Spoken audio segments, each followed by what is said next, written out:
À chaque conseil d'administration, il faut réaliser qu'il y a des sujets standards.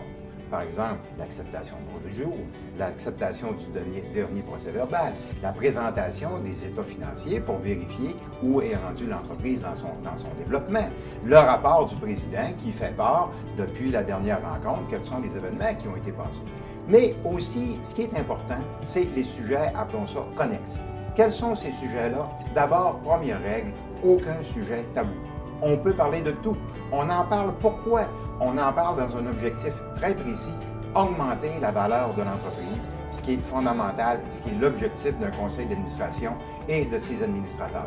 Alors, bien sûr, on va parler des sujets qui touchent la commercialisation, on va parler de la planification stratégique, on peut parler de la rémunération, on peut parler du choix, par exemple, de la direction générale. Tout sujet qui peut effectivement amener de la valeur à l'entreprise peut être considéré. Maintenant, qui prépare l'ordre du jour et comment préparer l'ordre du jour? Le premier élément à mentionner, c'est qu'habituellement, c'est le rôle de la direction générale de préparer un projet d'ordre du jour. C'est aussi la responsabilité de la direction générale de faire approuver ce projet-là par le président du conseil d'administration. Vous savez, le président du conseil d'administration, c'est le maître d'œuvre, c'est le responsable du conseil d'administration.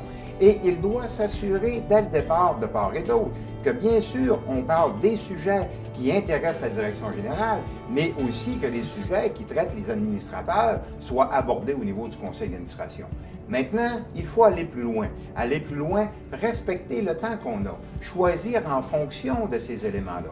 Et se rappeler que lorsqu'on apporte un document, un sujet à l'ordre du jour d'un conseil d'administration, c'est pour 3 raisons.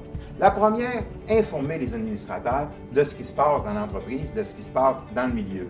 La deuxième, c'est prendre des décisions nécessaires sur certains sujets, nécessaires habituellement pour la bonne gestion de l'entreprise. Mais un élément qui est souvent négligé et si important, c'est les discussions. Alors, une discussion est habituellement un sujet apporté par la direction générale où la direction générale ne sait pas vraiment est-ce que je vais à droite, est-ce que je vais à gauche et quelles sont les orientations futures que je dois prendre. Alors, c'est un élément, la discussion, fort important pour un conseil d'administration.